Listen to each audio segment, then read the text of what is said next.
UGC regulation act 2026 सामान्य वर्ग पर लादा गया है। एक प्रहार है हम सामान्य वर्ग के इस देश के नागरिकों पर। और ये यूजीसी रोल बैक करवाने के लिए एक फेडरेशन का गठन हम लोगों ने किया है, जिसका नाम है स्वर्ण समाज समन्वय समिति।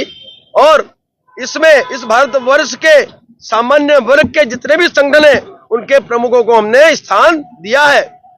और इसे रोल बैक करवाने के लिए 8 मार्च 2026 रामलीला मैदान दिल्ली में एक महा आंदोलन होने जा रहा है। उसी हेतु से मैं और मेरे साथ मेरी टीम पश्चिमी उत्तर प्रदेश के उन प्रत्येक जिलों में आमंत्रण यात्रा का आयोजन कर रही है।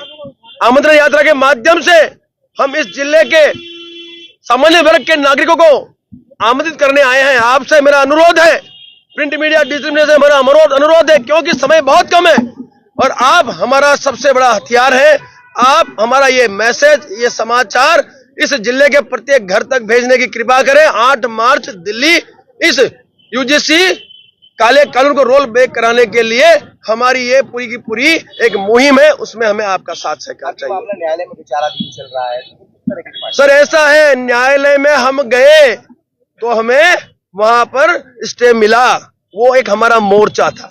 देखिए, जब एक मूवमेंट होता है तो कई मोर्चे पे होता है। एक मोर्चा कानूनी मोर्चा जिसमें हम सफल रहे, दूसरा मोर्चा आंदोलन का है जो 8 मार्च को है, तीसरा मोर्चा है वो सांसदों से संपर्क का है, वो हमारा संपर्क चल रहा है, चौथा मोर्चा आप है जो सबसे शक्तिशाली है। प्रिंट मीडिया, डिजिटल मीडिया और सोशल मीडिया, इस माध्यम से हम हर एक मोर्चे में आज इस यूजीसी को रोल बैक करने के लिए लगे हुए हैं। क्योंकि इस यूजीसी रेगुलेशन एक्ट 2026 में सामान्य वर्ग को अपराधी घोषित कर दिया है।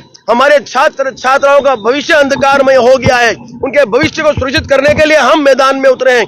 यूजीसी रेगुलेशन एक्ट में साफ लिखा है कि यदि कोई भी फरियादी आरोप लगाता है आरोपी पे और आरोपी निर्दोष भी है तो फरियादी पे कोई कार्रवाई नहीं होगी। ऐसा कानून थोड़ी चलाएंगे। आप देखिए, संविधान के आर्टिकल 14, 15 और 21 का सरासर उल्लंघन इस बिल के माध्यम से हुआ है। बिल संसद में पास हुआ है, संसद से ही वापस होगा। इसलिए हमने दिल्ली का पूरा आयोजन किया है और दिल्ली में आयोजन सफल करने के लिए हमने पूरे भारतवर्ष से सामान्य नागरिक जो है, सामान्य वर्ग के नागरिक, उनको हमने आमंत्रित किया है। आप समझने की कोशिश करिए साहब, जो समिति का गठन हुआ है इसमें, उस समिति में एक भी सामान्य वर्ग का व्यक्ति नहीं है। और तो और संचालक पर भी इतना बड़ा प्रेशर दे दिया है कि वो भी कुछ नहीं कर सकता। इसमें फैकल्टी भी परेशान है, कर्मचारी भी परेशान है, संचालक भी परेशान है। तो हमने ये कहा है, जो विसंगतियां हैं उन्हें दूर करने के लिए आपको इसको रोल बैक करना होगा। उसके पश्चात विसंगतियां, जो हमारी 10 सूत्री मांगे हैं, वो मांगों को आपको लागू करना होगा। उसके पश्चात हम इसे अमल में आने देंगे।